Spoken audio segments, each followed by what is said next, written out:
Hello everyone. We'll talk about labor markets in this conversation. And I've been working in labor markets. I'm a labor economist by training, and the goal for today is we'll get into the details of what are labor markets. We'll talk about how you can understand labor markets yourself and use those decision points to help you make career decisions. So labor markets is not just about economies, it's also about how you can leverage the data which companies also source from and make decisions for yourself. So we'll talk about macroeconomics, the big picture. We'll begin from there, and then we'll talk about again the details in terms of what does it mean for you. Let's begin with talking about the macroeconomics. I'm not going to get into too much detail on this slide, which is about supply and demand, but I just want you to know that all of labor economics, all of economics rests upon the supply and demand curves. It talks about price, it talks about quantity, and typically price can be considered like a proxy for compensation. And then if you're looking at quantity, you can look at the number of job seekers in the market, right? That's a rough way to approximate the labor market of pure economics to this current conversation in terms of job markets. Then you have a supply curve, and then you have a demand curve. Just note how these curves are. This is very important. They meet at a certain point, which is called an equilibrium. So there is a lot you can study by yourself. You can pick up any standard book on economics and study what supply curves are and demand curves are. But we are going to focus today's conversation only on a specific thing, which is how can you utilize these curves for your advantage. In short, what I want to say is when you're looking at the supply and demand curves, you always want to be in a job with a lot of recruiters, and recruiters are a proxy for demand. So you want to be in a place where demand is high, and you want to be in a place where the supply of people who are your competitors and peers is going to be low. So demand high, supply low is what you really have to be shooting for. And I will again get into more details. I illustrate this with more examples. So let's look at law of supply. Most important law, two laws we'll touch here: law of supply, law of demand. So first thing about law of supply is that you're talking mainly about supply of job seekers, right? So that's what you're interested in. There can be multiple ways of interpreting what supply means, but this is specifically a conversation about job seekers. So what happens is if there is supply is going to increase dramatically, what's going to happen is that the compensation is also going to decrease. And when the supply decreases, the compensation increases. So if there are a lot of people like you in the market, right, if there are a lot of supply of folks in the market, what happens is that compensation will decrease because companies will find that you don't need to pay so much to get candidates. You can pay much lower and get good candidates. Like currently in the layoff situation we are facing right now all across the world, when there's a lot of people in the market, even people laid off are entering the labor force, what this means is companies have too many applicants. So there's no problem with applicants, and they find that even by giving lesser compensation, still you can get fantastic applicants. So compensation is limited, but at the same time, if the supply decreases, for example, if you look at the labor market of say people with a doctoral degree, people who do medical degrees and become a doctor, the supply of them is always minimal. There are not too many people like them in the market. So when supply is less, clearly at the same time the compensation is also got to be much higher. So that's why an average doctor will always get paid a lot more than the average engineer. Let's look at the law of demand. So if you're looking at demand specifically, again let's be clear that it's not talking about any other group, but it's talking about recruiters. It refers to the demand of recruiters. As the demand increases, compensation again will play accordingly, right? If there's a lot of demand, then compensation is also going to increase, and as the demand decreases, compensation is also going to decrease. So there's a difference in the way demand works and the way supply works. So keep that in mind, what demand means and supply is. So in terms of what is the value of experience you bring to the table, what you have to typically be doing is that you want to be in a scenario where the supply is less.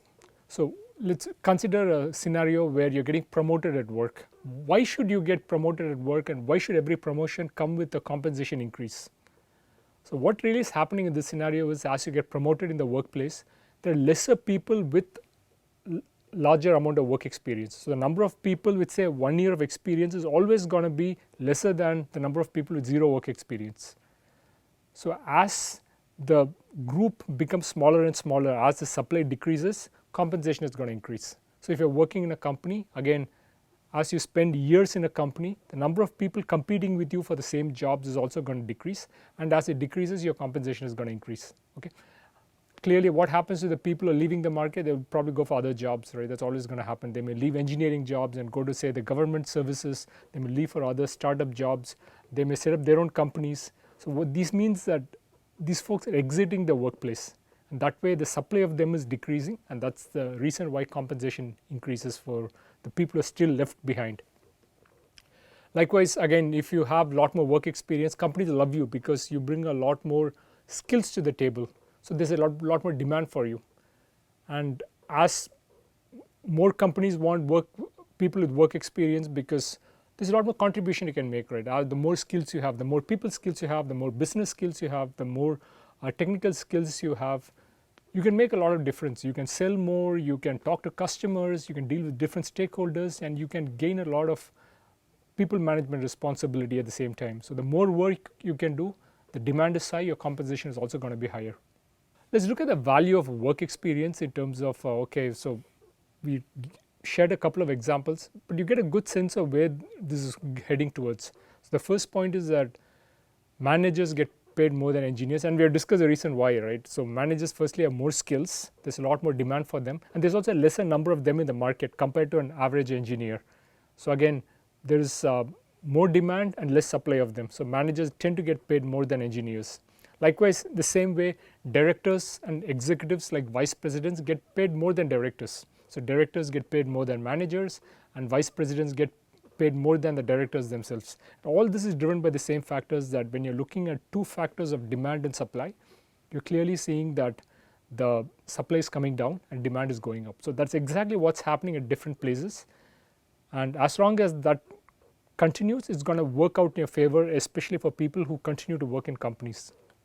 So you can apply similar laws of demand and supply if you're evaluating even very different propositions, even different questions. So one question you could ask is, why are software engineers getting paid more than, say, engineers working in civil engineering or mechanical engineering? So is that fair? So I'm not here to talk about fairness, I'm just trying to talk about demand and supply out here. So there are lesser qualified software engineers in the market compared to core engineers. Okay. So again, the supply is lesser. The demand is also much more, because one of the slides before, we talked about the total number of jobs in India is around 2.5 lakh jobs being generated every year. Out of that, close to 220,000 jobs are in computer science and data analytics. So as a software engineer, there is clearly a lot more demand for you. Supply is qualified software engineer supply is less and demand is high. So wherever the demand is highest and the supply is least, that's where the highest compensation is. That's precisely what's happening in the software sector. You can also apply the same model in different ways. For example, if you're trying to evaluate product managers, right? Typically you see that the average product manager is getting paid more than software engineers. And why should that be the case? Again, the same reason, right? Trained product managers are very, very difficult to find. They're even more difficult to find than software engineers. So clearly there is a lot more demand for them. And also the supply of good trained product managers is very difficult. It's almost impossible to find a good qualified product manager. So again, supply is less. So as demand is more and supply is less, compensation tends to increase. Across many of the top schools, especially IITs in India, we see that the highest paying jobs typically are high frequency trading jobs. And these jobs tend to be in finance, quantitative trading and so on. And they pay the most compared to almost every other job out there in India. Sometimes I heard that students get paid between like $300,000 to $500,000 a year. Why are they paying so much? Are the companies being silly? Are they being stupid? Actually, the reason is very clear if you understand demand and supply. What's happening is there's an enormous demand for highly qualified traders, highly qualified quantitative engineers. Huge demand, because these people can make a huge impact to the companies they are in. The software they write can make sure that the trading happens much faster, and if the trading happens faster, you can rake in enormous profits. So each software engineer or trader can make a huge difference to the profits being made by companies. So there's a lot of demand for them. And if you're looking at the supply in terms of the best, right, they're just a very small number out here. So the companies which are looking for fantastic high frequency trading jobs, there's recruit from the best of the IITs, they recruit from the best of the Ivy League institutions. It's all because they want to keep the demand high and also supply low, right? You want to make sure you get the best of the best, and that's necessarily going to be much smaller than the average population.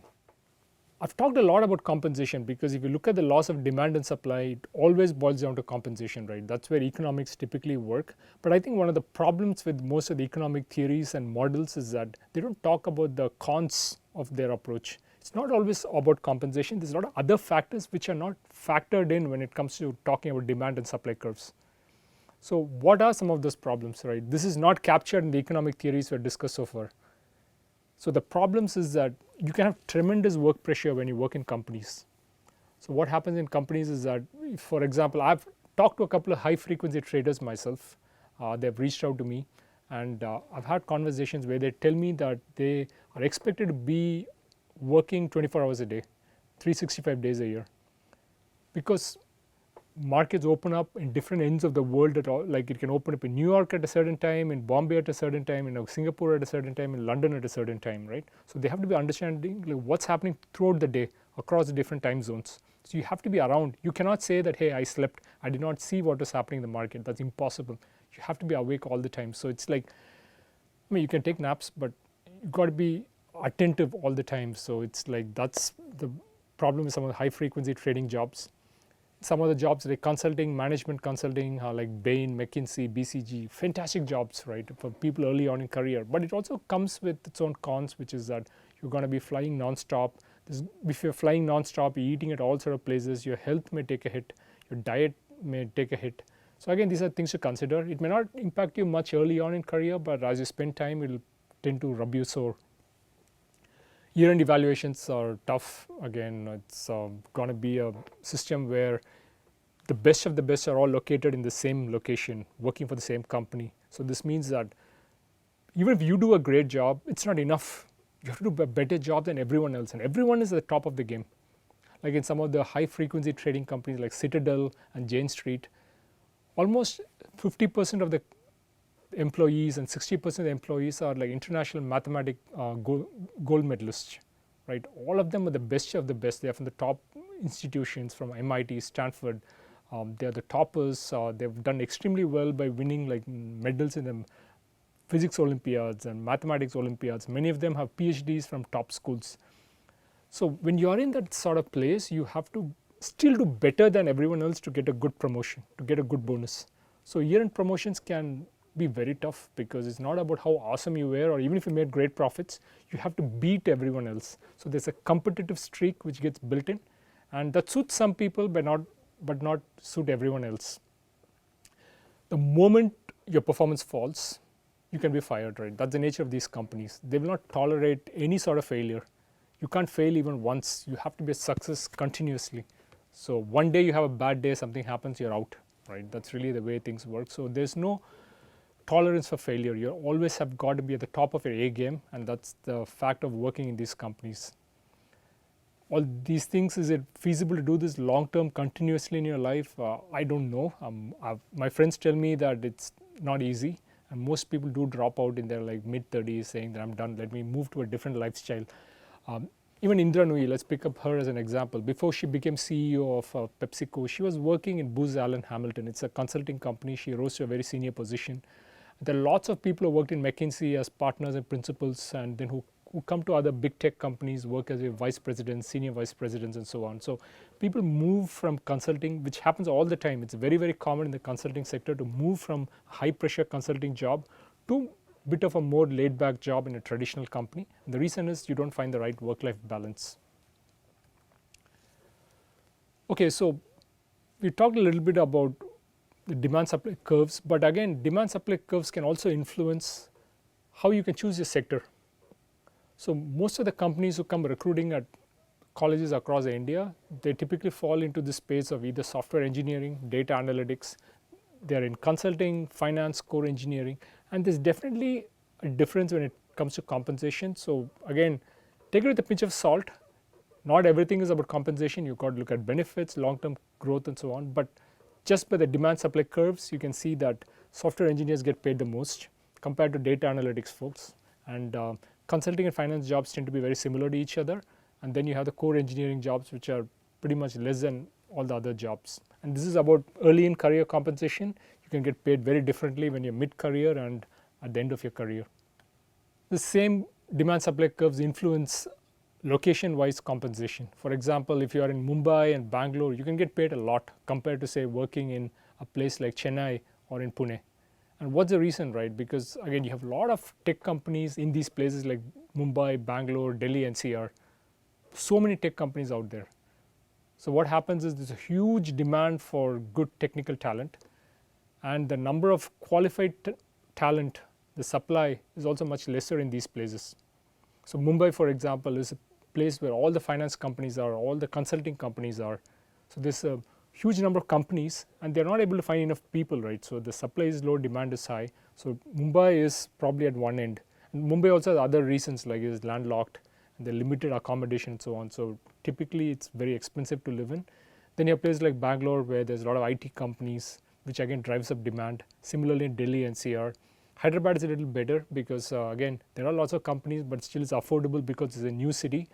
And likewise Chennai, Pune, it's way more affordable than Mumbai and Bangalore. So for example, if you were to get a compensation of say 10 lakhs in Mumbai and a 10 lakh compensation in Pune or in Chennai, seriously, if you were to look at it, I would advise you to look at Chennai and Pune more seriously, and that's a good place to be in. You'll probably do similar work, you will also save more money, you will pay back your college loans much faster. All that happens when you're in the right place. So do factor in the compensation depends on which location you are in. 10 lakhs in Mumbai doesn't go very far, but 10 lakhs in Chennai will go much further. So that way get a sense of what is it you want to do with your life, how you want to spend your life, because lifestyles are influenced by cost of living, and Mumbai, Delhi cost of living can be way higher than other locations. So do factor that when you're looking at total numbers. So I'm going to change track a little bit, maybe give you a case study in terms of helping you understand how to compare offers in different locations, because like I mentioned earlier, right, it's not always about the package given to you ultimately. It's always not about the gross pay, and it's also not about net pay. A lot of people love to talk about net pay, saying that you from the gross pay you take out the taxes and deductions and you're left with net pay, but that is also not a good indicator of what you'll have in hand at the end of the day. So you need to look at a number called in hand savings, right? The net saving is what you need to look at, not at net pay. So from net pay you will also be spending on your rental expenses, so you have to look at that factor. So make sure the deduction happens, and then you're also going to be spending money as living expenses. So if you are in a place like Mumbai, right, even if you get paid 10 lakhs, you have to pay for your rental, you've got to pay for your living expenses, and this can quickly eat into your overall savings. So ultimately, if you're working in a company, if you're talking about compensation, don't look at the big number, the total compensation you get. Ask yourself, what is your net savings at the end of the day? You have to optimize for that as much as possible, right? So if your net saving is much more in smaller cities, maybe that's the right place to be in instead of being in a big city. So those are some of the transactions you will have to make. So I'm going to end by saying that the biggest takeaway from the conversation so far is that forget everything I've said so far about economics, but what you have to remember is every job has a demand supply curve. You have to be in a job where there's the highest demand and least supply, right? That's really where you want to gravitate towards.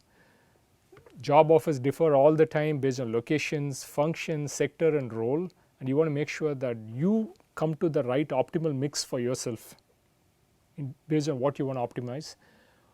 In the long term, it's not really about what background you have, what is your pedigree, which college you graduated from. It's all about like what value can you add to the table, right? That's most important. Again, like I said, always focus on skills, never about compensation. I think the more you focus on skills, compensation will follow. But the moment you focus only on salary and forget about skills, now that's a very dangerous path to enter. Okay, folks, so I near the end of my conversation, but I would also maybe offer some additional thoughts in terms of how to upskill. This is a place where I have a lot of students ask me questions. I would say that volunteer, intern as much as possible to get a break, because like everything is about skills, but then how do you gain skills as a student, right? That's your question. So volunteer, intern, and that's great ways to get solid experience. And you need not even be in very big companies or well-known companies. Even small companies will give you these opportunities. So make sure that you sign up for that. You can take up courses on Udemy. You can pick up courses on Coursera, YouTube. There's a lot of free courses available. You don't need to pay for much of these courses. So again, those are great ways to build skills. A lot of startups like it if you just volunteer and say, hey, I'm ready to work for you, right? They absolutely love it. So that's something you could consider. Entrepreneurship, freelancing, sometimes just going to a startup founder and saying, hey, I'm very passionate about this company, I want to work for you. If you just volunteer, they will be happy to give you good work. And the more good work you do, the more skills you can develop, and that you can be put on your resume. It will make you stand out. So target startups, I think that's something which not many students do. Don't always expect to get paid, because sometimes you have to demonstrate value before you get paid. And if you keep that in mind, you should be in a very good spot. Okay, folks, so we come to the end of our conversation for today. Until next time, bye.